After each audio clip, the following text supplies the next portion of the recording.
এইটো কোনো কোইনচিডেন্স নহয়। কিবা এটাই তোমাক এই মেছেজটোলৈ টানি আনিছে। প্ৰায় মাজনিশাৰ ওচৰত তুমি এই মেছেজটো বিচাৰি পালা, হয়নে? এতিয়া মেছেজটো কওঁ। পিংক ৰংটো তোমাৰ বাবে কিবা এটা অৰ্থ বহন কৰিব পাৰে। অলপ ভালকে চাবা। পিংক ৰংটো পিন্ধিবা এই সপ্তাহটো। দীঘলীয়া ফোন কল, ভিডিঅ' কল আৰু কমফৰ্ট জ'নৰ বাহিৰলৈ ওলাই গৈ নতুন নতুন কাম কৰা। এনেকুৱা কথাবোৰ মোৰ মনলৈ আহি আছে। এবছৰৰ আগতে যিবোৰ কাম কৰাৰ কথা তুমি কল্পনাও কৰা নাছিলা, আজিকালি সেইবোৰেই তুমি কৰি আছা, নহয়নে? এইটো তোমাৰ গ্ৰোথ। এতিয়া মূল কথাটো কওঁ।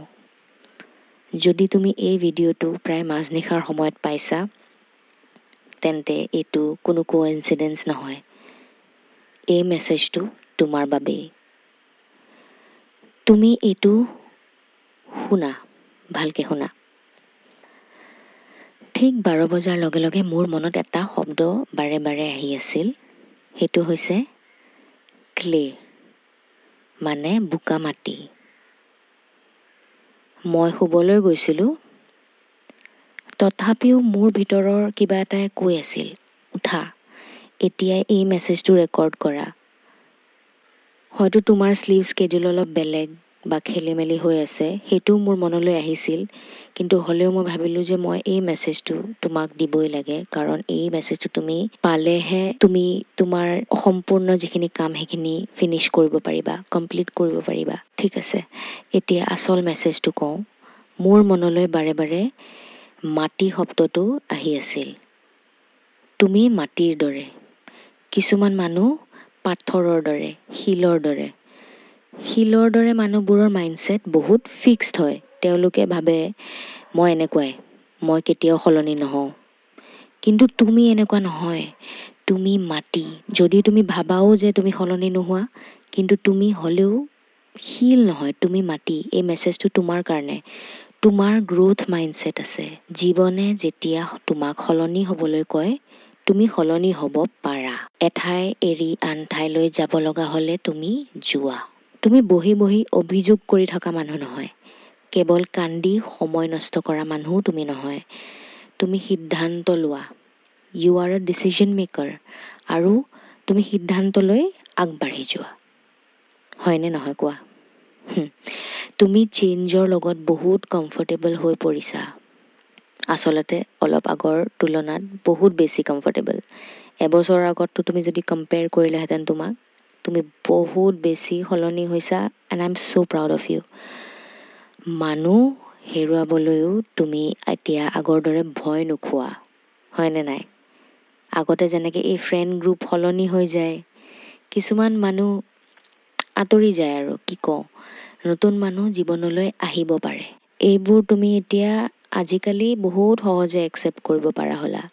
আৰু লাহে লাহে তুমি এটা ধুনীয়া ক্লেৰ দৰে মল্ড হৈ আছা। মাটিৰ দৰে মাটিয়ে তোমাক যেনেকৈ শ্বেপ ল'ব পাৰে, তুমি তেনেকেই শ্বেপ লৈ ল'ব পাৰা।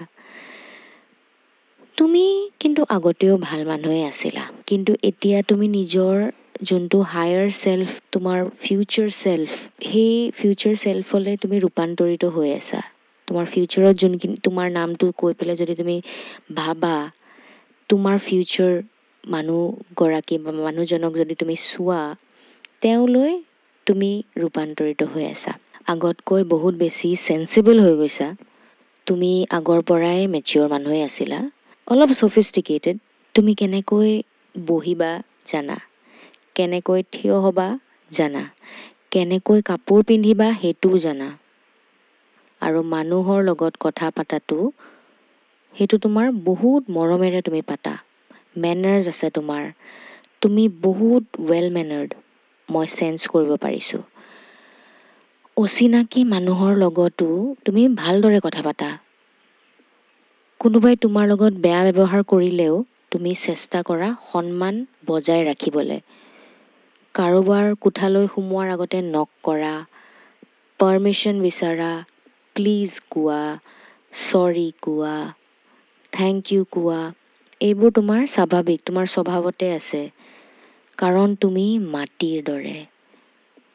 আৰু যিহেতু তুমি চেঞ্জৰ লগত ইমান কমফৰ্টেবল, ঠিক সেইবাবে এতিয়াৰ পৰা আৰম্ভ হৈছে আচল মেছেজ।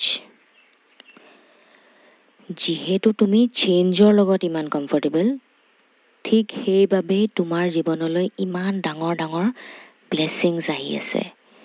এই সপ্তাহটো আৰম্ভ হোৱাৰ পৰাই তুমি বহুত ডাঙৰ ট্ৰেন্সফৰ্মেশ্যনৰ মাজেৰে গৈ আছা। সেইকাৰণে মই তোমাক এই মেছেজটো দিবলৈ আজি আহিছোঁ ইয়ালৈ, যাতে তুমি শুনা। এণ্ড আই হোপ তুমি টাইমত এই মেছেজটো পাইছা। এই মেছেজটো তোমাৰেই কাৰণে। জীৱনত ইমানবোৰ সলনি হৈছে যে কেতিয়াবা কান্দিব মন যায়, আকৌ কেতিয়াবা হঠাতে হাঁহি উঠে। এমুহূৰ্তত এটা অনুভৱ, পিছ মুহূৰ্তত আন এটা অনুভৱ। সকলো ইমোশ্যন ওপৰতল হৈ আছে। কিন্তু এটা ভাল কথা কি জানানে? তুমি এতিয়া এইবোৰক ভয় নকৰা। তুমি এই চেঞ্জবোৰৰ লগত লাহে লাহে কমফৰ্টেবল হৈ পৰিছা। আৰু মোৰ মনলৈ বাৰে বাৰে এটাই কথা আহি আছে, মুভিং। হয়তো তুমি ক'ৰবালৈ ট্ৰেভেল কৰিবলৈ ওলাইছা। তুমি এটা জেগাত ৰৈ নাথাকা এতিয়া। লাইফতো ৰৈ নাথাকা, এটা ঠাইতো ৰৈ নাথাকা। তোমাৰ ট্ৰেভেল আহি আছে জীৱনত। বা হয়তো তুমি ঘৰ সলনি কৰিবা। হয়তো এখন ফ্লাইটত উঠিবা, নাইবা ট্ৰেইনত। কাৰণ মোৰ কাণত বাৰে বাৰে প্লেনৰ শব্দ আৰু ট্ৰেইনৰ শব্দ যেন শুনা গৈ আছে।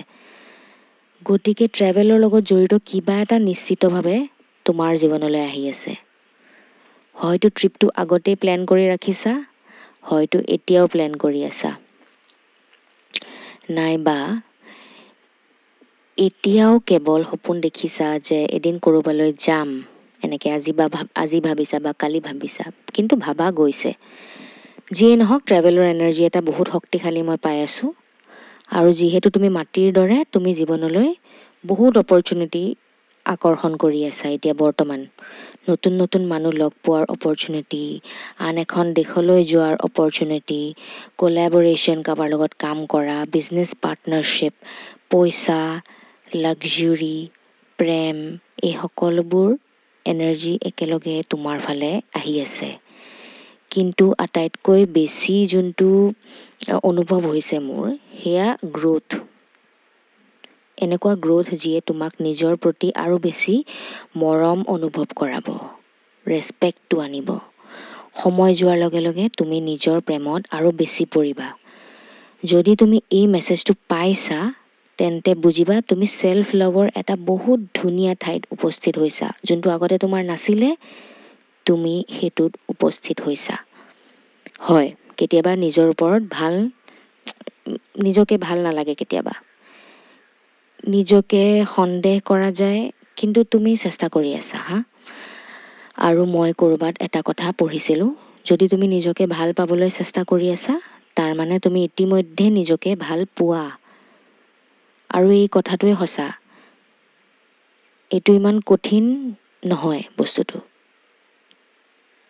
এতিয়া যিবোৰ অপৰচুনিটি, যিবোৰ ব্লেছিং, যিবোৰ মিৰেকল, যিবোৰ তোমাৰ ভাল ভাল বস্তু জীৱনলৈ আহি আছে, সেইবোৰ তোমাৰ নিজৰ প্ৰতি আৰু বেছি মৰম কৰিবলৈ শিকাব। এনেও তুমি এনেকুৱা মানুহক লগ পাবা যিসকলে তোমাক সঁচাকৈয়ে স্পেচিয়েল অনুভৱ কৰে।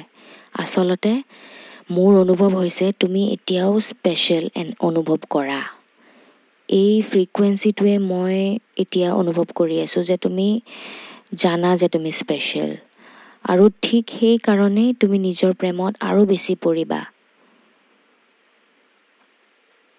কেৰিয়াৰত অসাধাৰণ অপৰচুনিটি আহিব। অ' মাই গড, মই জাষ্ট এই ফিলিংটো পাইছোঁ। পইচা আহিব, লাক্সাৰী আহিব, আৰু মোৰ মনলৈ এটা শব্দ আহি আছে, ফেমাছ। চবৰে ফিল্ড বেলেগ, ফেমাছৰ অৰ্থ বেলেগ, কিন্তু পপুলাৰ পজিশ্যনত তুমি যিয়ে কাম নকৰা কিয়, যিয়ে কৰি আছা কিয়, তুমি এটা পজিশ্যনত আহি আছা য'ত তোমাক মানুহে ৰেকগনাইজ কৰিব, মানুহে চিনি পাব। এই যে মই মেছেজবোৰ দি আছোঁ, এইবোৰ কিন্তু তুমি শুনি থকাৰ মাত্ৰই এক্টিভেট হৈ আছে। এইবোৰ এতিয়াই আৰম্ভ হৈ আছে, হৈ গৈছে আৰম্ভ। ইতিমধ্যে সকলো মুভিং মোশ্যনত আছে। সেইকাৰণে মই এদিন হ'ব বুলি কোৱা নাই। মই কৈ আছোঁ এইবোৰ ইতিমধ্যে তোমাৰ বাবে কাম কৰি আছে। যদি তুমি ছেল্ফ লাভৰ জাৰ্ণিত আছা আৰু এই মেছেজটো তোমাৰ ওচৰলৈ আহিছে, তেন্তে বিশ্বাস কৰা তুমি বহু দূৰ আহি পাইছা। তুমি ছেল্ফ লাভৰ এক বহুত ধুনীয়া ঠাইত উপস্থিত হৈছা। মই আকৌ কৈছোঁ এইটো কথা, মই আকৌ তোমাক মনত পেলাই দিছোঁ সেইটো কথা। যদি তুমি নিজকে ভাল পাবলৈ চেষ্টা কৰি আছা, তাৰ মানে তুমি ইতিমধ্যে নিজকে ভাল পোৱা। এই গোটেই মেছেজটোৰ পৰা যদি তুমি এটাই কথা মনত ৰাখা, তেন্তে কথাটো এইটোৱে, কাৰণ এইটোৱেই সত্য। তুমি ইতিমধ্যে নিজকে ভাল পোৱা আৰু এতিয়া তুমি আৰু বেছিকে ভাল পাবা, কাৰণ ঠিক মানুহ, ঠিক অপৰচুনিটি, ঠিক ব্লেছিং আৰু এই সকলোবোৰ তোমাৰ জীৱনলৈ আহিলে। ক্লেইম কৰা এইটো এনাৰ্জি। মই আজি এইকাৰণে তোমাক এই মেছেজটো দিবলৈ আহিছোঁ, যাতে তোমাক মনত পেলাই দিওঁ এইবোৰ চব কথা, যাৰ কাৰণে তুমি কাম কৰি আছিলা লাষ্ট 1-2 yearsৰ পৰা। ফাইনেলি তুমি সেই মুহূৰ্তত উপস্থিত হৈছা। মই কেৱল এইখিনিয়ে ক'ব বিচাৰিছিলোঁ, আৰু আজি ৰাতি তুমি মুখত এটা হাঁহি লৈ শুবা, কাৰণ জানানে, তুমিয়েই সেইজন মানুহ বা সেইগৰাকী মানুহ, নিজক সঁচাকৈয়ে ভাল পাব পৰা মানুহ। মই তোমাক বহুত বহুত মৰম কৰোঁ, মৰম দিছোঁ ইয়াৰ পৰা এই ভিডিঅ'টোৰ জৰিয়তে। তুমি পৃথিৱীৰ আটাইতকৈ ধুনীয়া অপৰচুনিটিবোৰ, আটাইতকৈ ধুনীয়া ব্লেছিংছবোৰ আৰু জীৱনৰ সকলো ভাল পোৱা বস্তুৰ যোগ্য। ইমান সময় মোৰ লগত থকাৰ বাবে ধন্যবাদ। কেতিয়াও হাৰ নামানি আগবাঢ়ি যোৱাৰ বাবে ধন্যবাদ। যিয়েই নহওক, জীৱন যিমানেই কঠিন নহওক, তুমি হাৰ মানা নাই, আৰু তাৰ বাবেই মই তোমাৰ ওপৰত গৌৰৱ অনুভৱ কৰিছোঁ। তুমি এই পৃথিৱীত আছা, এইটোৱে এটা আশীৰ্বাদ। আকৌ বহুত সোনকালে নতুন এটা মেছেজ লৈ আহিম। আই হোপ মাজৰাতি আজি তুমি এই মেছেজটো পালা। মই সঁচাকৈ হোপ কৰিছোঁ from the bottom of my heart, because এইটো বহুত ইম্পৰ্টেণ্ট এটা মেছেজ, আৰু যোনে যোনে পোৱা নাই তেওঁলোকে পাওক যাতে, মই তাকেই কামনা কৰিছোঁ, কাৰণ এই মেছেজটো যোনে ডিজাৰ্ভ কৰে তেওঁলোকে শুনিব পাব লাগে, স্কিপ কৰিব নালাগে। আকৌ বহুত সোনকালে লগ পাম, আৰু তেতিয়ালৈকে নিজৰ প্লিজ যত্ন ল'বা।